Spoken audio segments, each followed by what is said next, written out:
Boa noite a todos. Essa é a nossa primeira aula EAD de CLP. A gente está aproveitando, então, estou aproveitando as apresentações em PowerPoint, que de forma mais rápida a gente consegue converter para as aulas do tipo à distância. Na aula de hoje, nós vamos tratar sobre tipos de variáveis, blocos de funções e temporizadores. Tipos de variáveis. Então, as variáveis são declaradas sempre antes de serem usadas. A gente já fez isso em laboratório. Sempre que eu vou começar um programa, eu preciso declarar as variáveis. As primeiras variáveis que a gente precisa declarar são as entradas e as saídas do CLP, além de outras que a gente vai ver aqui na aula de hoje. Todo programa, não só de CLP, nós precisamos declarar variáveis antes de poder usá-las. O programa precisa ter definido quais são as variáveis e o tipo dessas variáveis, quais os conteúdos, a partir do tipo são definidos quais os conteúdos que você pode colocar dentro de uma variável. Então a declaração consiste em você dar um nome para a variável e o tipo de dado. Dependendo do tipo de dado, é atribuído uma faixa de valor admissível para essa variável. Alguns exemplos, dependendo da variável, uma variável do tipo sint, por exemplo, ela pode conter um valor que vai de menos 128 a 127. O S é do que? De signed, ou seja, você pode atribuir um sinal a essa variável. Já o tipo usint, unsigned, ou seja, não permite um sinal negativo, ela possui 8 bits e pode assumir valores aí entre 0 e 255. E assim por diante. Qual a variável que a gente mais usa em CLP, ou pelo menos a mais básica? É a variável do tipo binária. Ela permite ou vários bits em um grupo de operações binárias, ou variáveis inteiras, que pega todo o conjunto de números inteiros. Variáveis do tipo real, que você vai estar trabalhando com números com pontos flutuantes. Strings são conjuntos de caracteres alfanuméricos que você pode armazenar dentro da variável. Variáveis do tipo data ou tempo, você também pode estar armazenando. Então, que tipo de variável que a gente tem? Nós temos variáveis booleanas. As variáveis booleanas, aqui a gente está mostrando a variável booleana, eu tenho apenas um bit, ou seja, a variável booleana me admite dois valores somente, num bit, ou 0 ou 1. Toda entrada digital, por exemplo, ela tem que ser declarada como uma variável do tipo booleana, porque ela ou está ligada ou está desligada. Mesma coisa a saída digital. Variáveis do tipo byte, que possuem 8 bits, variáveis do tipo word, que admitem 16 bits, e variáveis do tipo double word, que admitem 32 bits.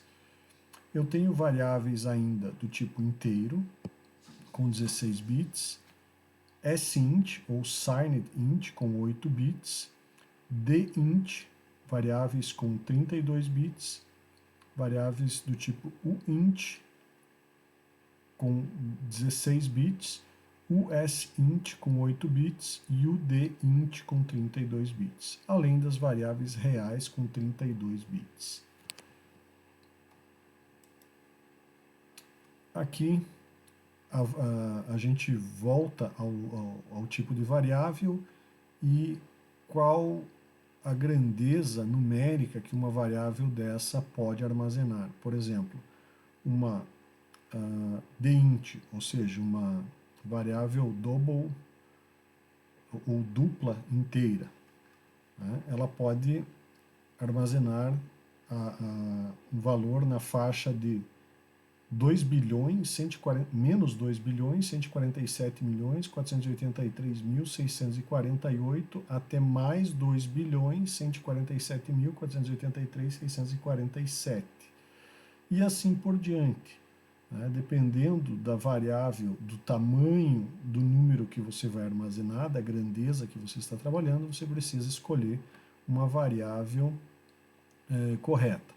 No CLP, os CLPs novos, como o CLP que a gente está trabalhando da Fênix, na hora que você está declarando a variável, se você for declarar a variável e ela estiver errada, você não pode declarar uma variável daquele tipo, né, para uma determinada função, ele já nem aceita a programação. Dificilmente vai dar um erro de não conseguir programar.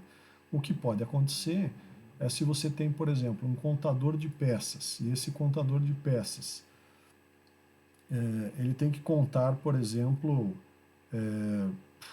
60 mil peças. Se você armazenar o valor de contagem numa variável int, ele vai contar valores positivos até 32.767. Então, a hora que ele passar desse valor, ele simplesmente não irá armazenar mais valores, você vai perder os valores de contagem. Não chega a ser um erro de programa. O teu programa não vai interpretar isso como um erro, mas na prática não vai dar certo o teu programa porque você vai estar armazenando um valor, vai estar tentando armazenar um valor maior numa variável que cabe um valor menor. Qual que é a representação no CLP dessas... Como é que a gente representa, né, essas variáveis, como é que a gente declara isso na hora que a gente está programando? Aqui a gente tem uma lista, isso serve para consulta. A primeira variável que a gente vai trabalhar é tempo. A gente vai ver temporizadores, por exemplo. Então, como é que eu declaro o tempo? Imagine que eu estou fazendo um temporizador e eu quero que ele temporize um tempo de meio segundo. Eu vou declarar time hashtag 0.5s ou apenas t hashtag 0.5s. Se eu quero 10 segundos, t hashtag 10s. Né? Essa vai ser a sintaxe, por exemplo, para a variável tempo. Em geral, todas as constantes elas vão ser declaradas dessa forma. O tipo da variável, word inteiro, real, time, bold, booleano, string, hashtag, a base, né? Por exemplo, uma variável do tipo word, a base 16, porque eu estou representando a base, é uma base hexadecimal, e o valor 2F3E. Né? Então, essa é o tipo de declaração típica conforme norma IEC 61131-3, que a maioria dos CLPs, se não todos, pelo menos a grande maioria hoje, trabalha dentro da IEC 61131-3. Outro conceito importante é a gente entender o que são blocos e blocos de função. O que é uma função? Uma função é um bloquinho, né, ou podemos chamar de um bloquinho, mas ele não é um bloco de função, é apenas uma função. A função ela tem pelo menos um parâmetro de entrada e o parâmetro de saída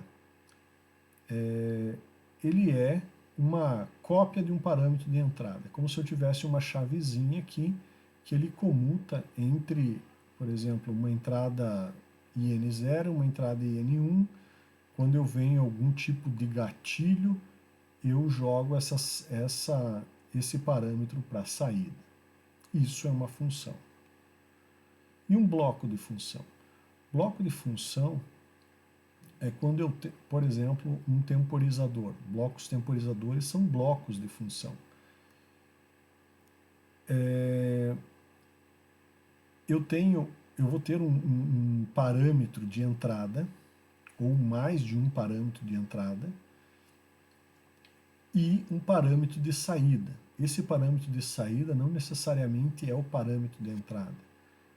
Existe uma influência de dados de ciclos anteriores nos blocos de função, lembrando que o CLP trabalha em ciclos, aqueles ciclos de varredura que a gente já viu, e existe uma instância de function block, de blocos de função, como reserva de memória para processamento discreto. Ou seja, eu posso eu tenho entradas, parâmetros de entrada, como por exemplo contatos, uma chave, né, para ligar esse meu temporizador, um parâmetro que é um parâmetro de tempo, aquele exemplo que eu dei agora há pouco, de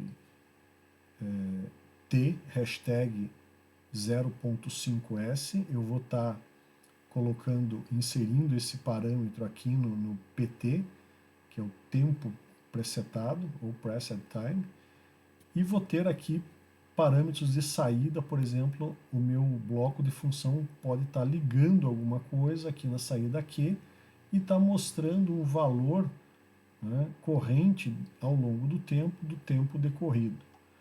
Essa é a ideia de blocos de função. Os blocos de função também vão respeitar o mesmo fluxo de processamento que a gente já viu, que é definido para a programação em LED, que é da esquerda para a direita e de cima para baixo. Então, cuidado. Se o CLP te permite inserir aqui naquela tela de programação os blocos de função aleatoriamente, mas se você colocar um bloco de função em cima e outro embaixo, ele pode te dar um resultado. Se você inverter essa posição dos blocos, pelo fluxo de processamento que o CLP executa, o resultado final do teu programa pode ser diferente daquilo que você imagina. Quais os principais blocos de função? Eu tenho blocos lógicos, por exemplo, blocos do tipo AND, né? Eu tenho então, se entrada, eu tenho duas entradas, IN1 e IN2, um bloco AND é como uma porta lógica AND, né? Se eu tiver 1 e 1, eu vou ter 1 aqui na saída, OR eu vou ter 0, qualquer um que eu tenha é uma porta OR, qualquer um que eu tenha aqui eu vou ter 1 na saída.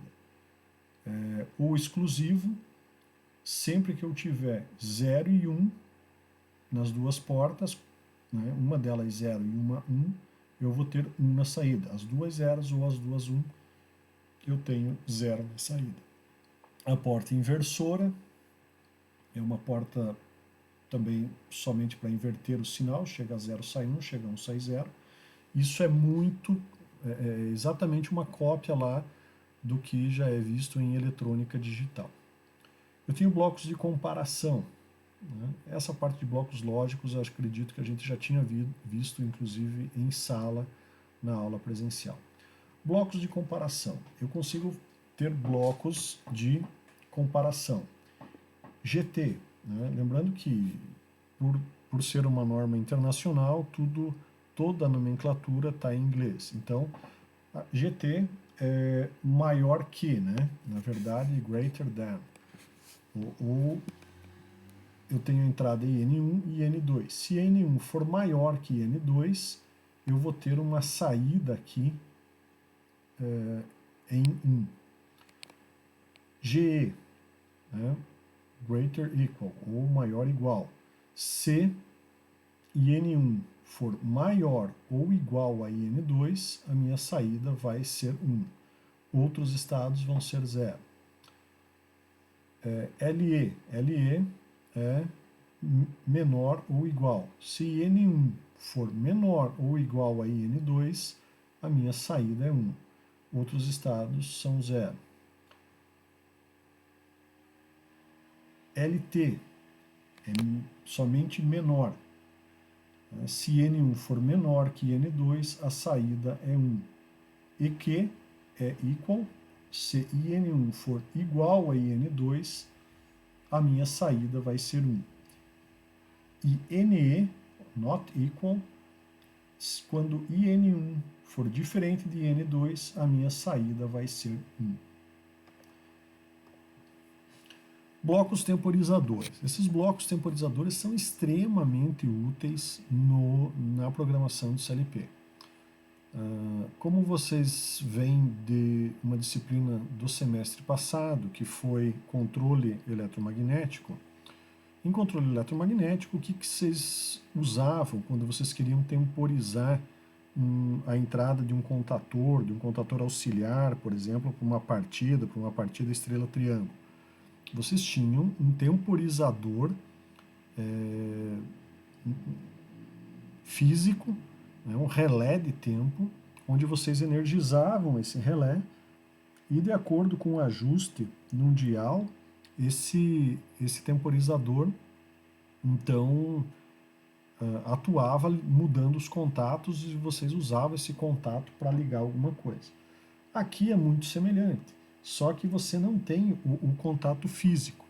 Eu tenho 3 tipos de temporizadores: TP, T-on e T-off. O TP, ele tem como, todos eles, se vocês olharem, em comum, o que eles têm? Um parâmetro de entrada, IN, um parâmetro de tempo, ou um tempo que você vai presetar para esse temporizador, e depois você tem também uma saída Q, que é a saída que vai ligar alguma coisa, ou o próprio temporizador, a gente pode considerar que ele foi ligado após decorrido o tempo, por exemplo. E o ET é o tempo decorrido, que ele também mostra aqui. Então, como é que é o funcionamento do TP? Bem, o TP, quando você vai programar o TP, você vai dar... O que você vai ligar em IN? Em IN, você precisa ligar uma entrada, veja aqui, data types, bol, ou seja, é booleana. Isso vale para todos os temporizadores. Eu preciso de um contato 0 ou 1, uma chave, por exemplo, que me habilite, ou uma memória, pode ser uma memória auxiliar que você está usando para ligar o temporizador. Então, na entrada IN, vamos imaginar que eu tenha uma chave física. A partir do momento que é detectado uma borda de subida nessa chave, um pulso é criado. Um pulso de quanto tempo? Ou seja, eu liguei a chave, liga-se a saída. É isso que está dizendo aqui. Ele é verdadeiro, a saída minha, que também é booleana, é 0, 1.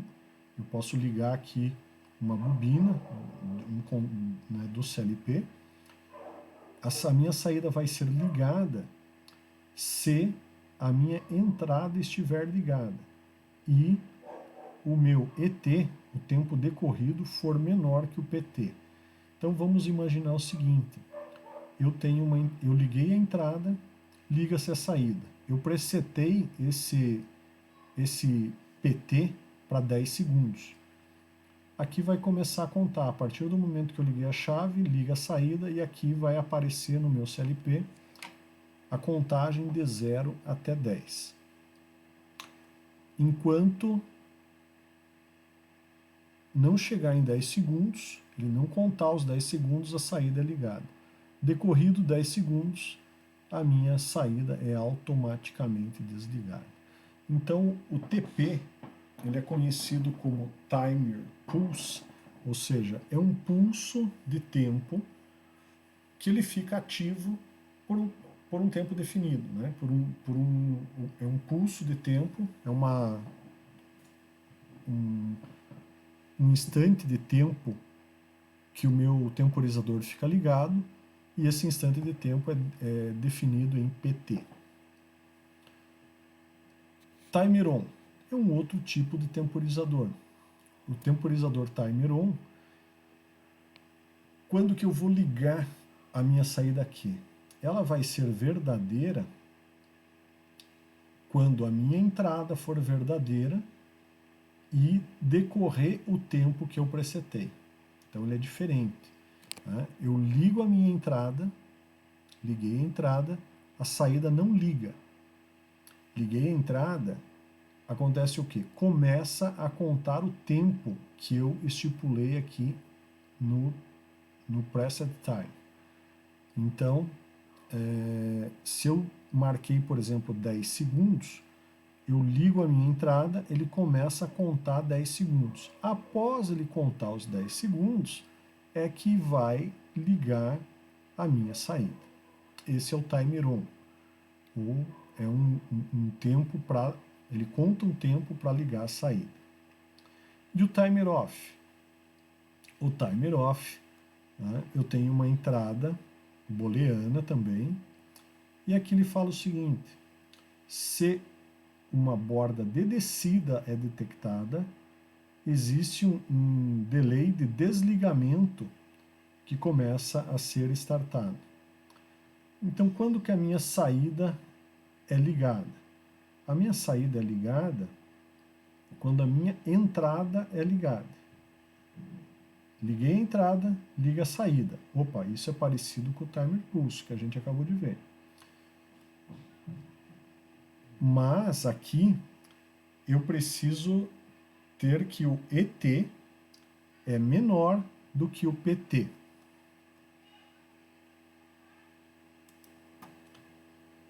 Então, a minha saída vai estar ligada se a minha entrada for verdadeira. Tá?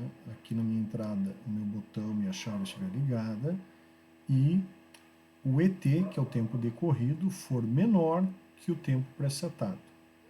E ele vai ser, essa minha saída booleana, o que vai ser falsa, ou ela vai estar em zero, se a minha entrada for falsa, ou seja, se ela for a zero, e o meu tempo decorrido, o ET, for maior ou igual ao tempo presetado.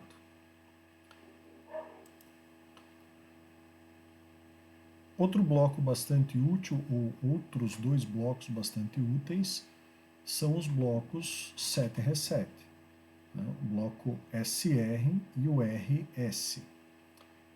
O SR, ou set e reset, eu tenho um parâmetro de entrada chamado set, que é booleano, o reset é booleano e o que também é booleano. Bom, o set, né, quando eu dou um pulso em set, eu vou ligar a minha saída Q1. Veja que é um pulso, eu não preciso deixar ligado. Basta um pulso, que essa entrada detecte uma borda de subida, ele vai ligar a minha saída Q1. E essa saída Q1 vai ficar ligado indefinidamente, até que venha um pulso no reset. Agora, qual que é a diferença do set reset para o reset set? Veja que aqui diz que no SR o set é dominante, ou seja, se eu mandar ao mesmo tempo um pulso set e um reset, prevalece o set, ou seja, vai ligar a minha saída Q1.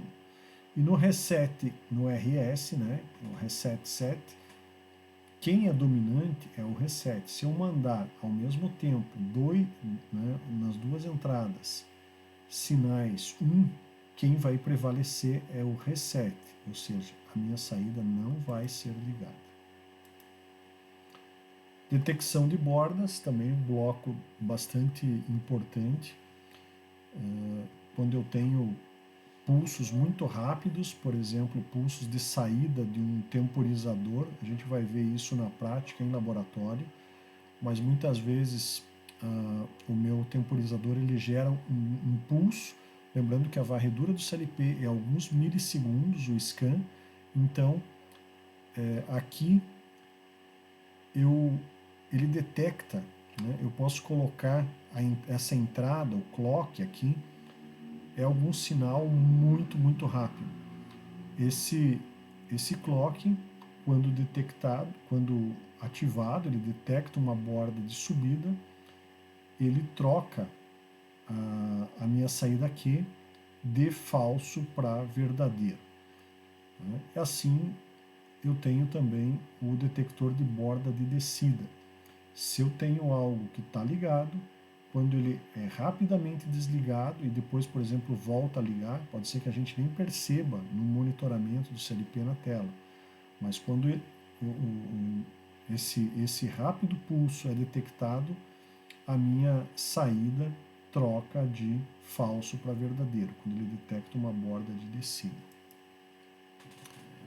Aqui eu tenho 2 exercícios. Quem não entregou, né, esse exercício presencial, então peço que mande esse exercício via simulador.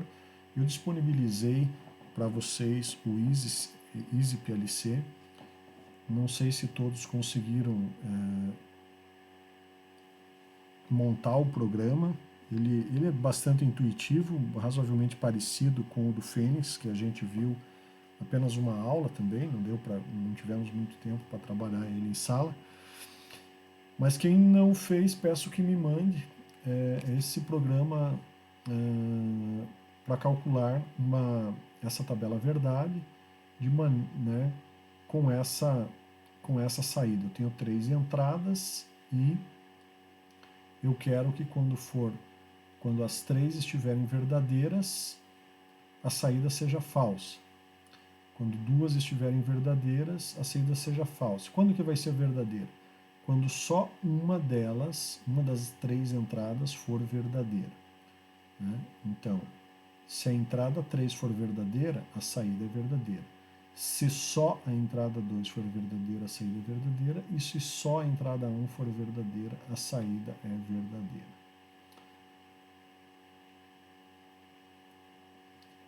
Um outro exercício que eu gostaria que vocês fizessem é criar um programa para simular um flip-flop. Flip-flop é um elemento de eletrônica digital bastante utilizado. O que é a ideia? Se é detectado uma borda de subida na entrada 1, então o estado da saída 1 deve ser invertido. Vocês vão usar então uma entrada 1, né, virtual. Depois no laboratório nós vamos estar utilizando isso como uma chave. Mas aqui eu quero então que se uma borda de subida numa entrada 1 é detectado, o estado da saída deve ser invertido. Então na primeira vez que você liga a chave, por exemplo, a minha saída é ligada. Depois eu desligo essa chave, a saída continua ligada. Quando a chave é ligada pela segunda vez, aquela saída que está ligada deve ser desligada. Então, na primeira vez que eu ligo a chave, liga a saída. Na segunda vez que eu ligo a chave, desliga a saída. E assim sucessivamente.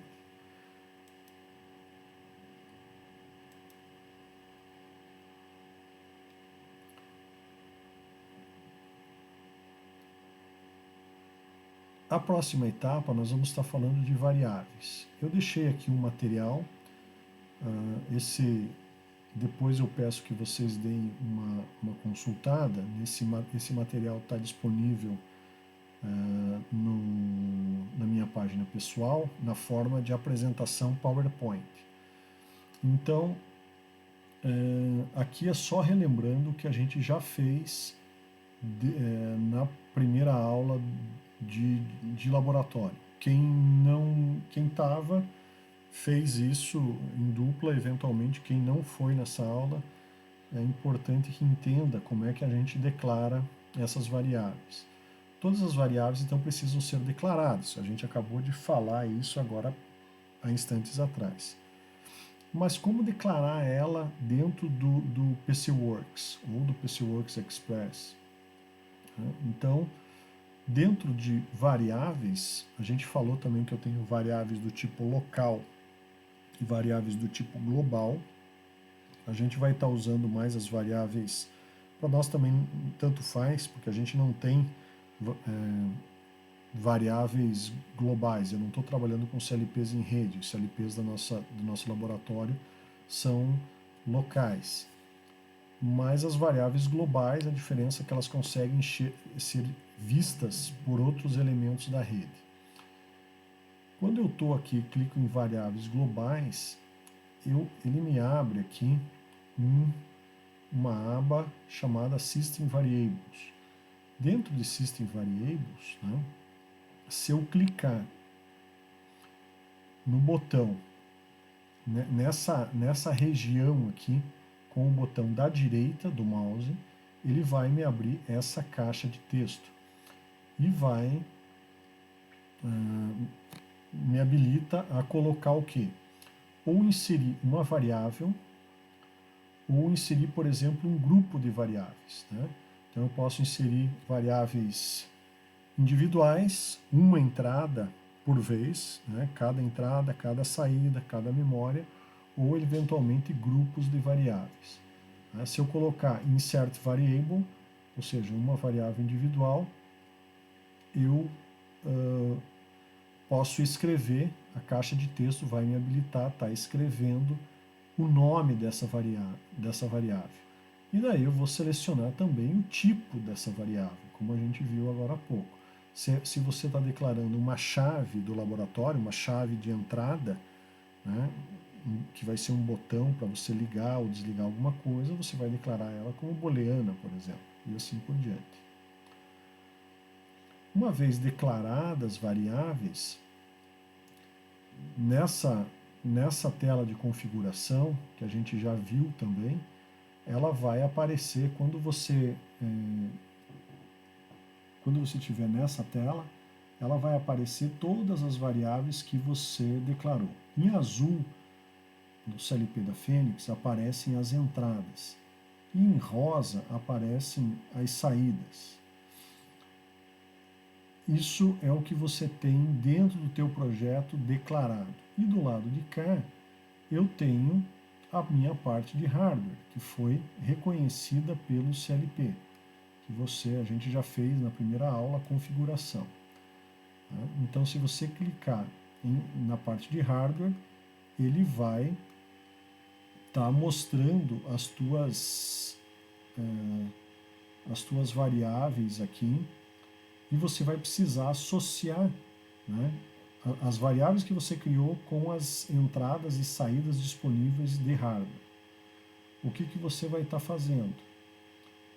A ideia é a seguinte: você pega uma variável que você criou, por exemplo, booleana, e você vai arrastar essa variável de entrada, que você está chamando de 0.0, por exemplo, você vai arrastar até alguma desses elementos de hardware que estão presentes aí na tua placa de hardware, que corresponde a uma chave física que você vai ligar alguma coisa. De maneira que quando se ligar a chave, vai estar ligando, por exemplo, uma variável booleana. Essa que é a ideia na declaração de variáveis. Você então cria uma variável, declara e depois associa a tua variável criada com algum elemento de hardware. Isso é sempre feito, obviamente, para as entradas e saídas. Né? Memórias eu não vou estar associando um elemento de memória porque ela é uma memória. Agora, entradas e saídas eu preciso associar com alguma coisa, com alguma variável interna. Então é muito simples, é só estar arrastando que eu consigo fazer essa associação.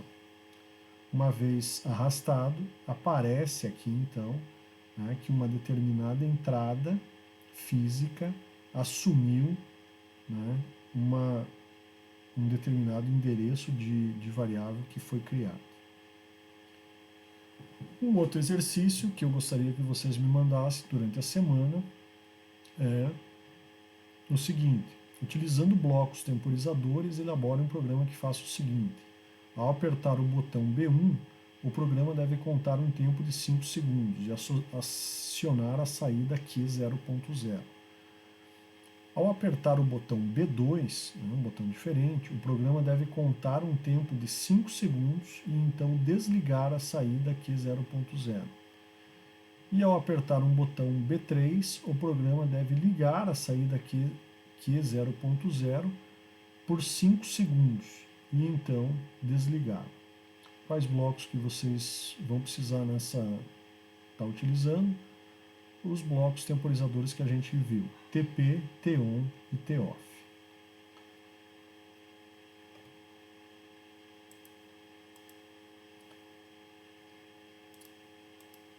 Gente, então é isso. Essa aula, espero que a gente consiga logo estar em laboratório. Se não for possível, a gente vai seguindo até onde der com as aulas EAD. Esse material, de qualquer forma, vai continuar sendo elaborado e vai servir aí, mesmo que a gente volte com as aulas presenciais, serve para uma consulta, né, aqueles que eventualmente faltarem nas aulas presenciais podem estar consultando e seguindo o conteúdo sem uma perda muito grande de conteúdo. Beleza? Obrigado, boa semana a todos e até a próxima.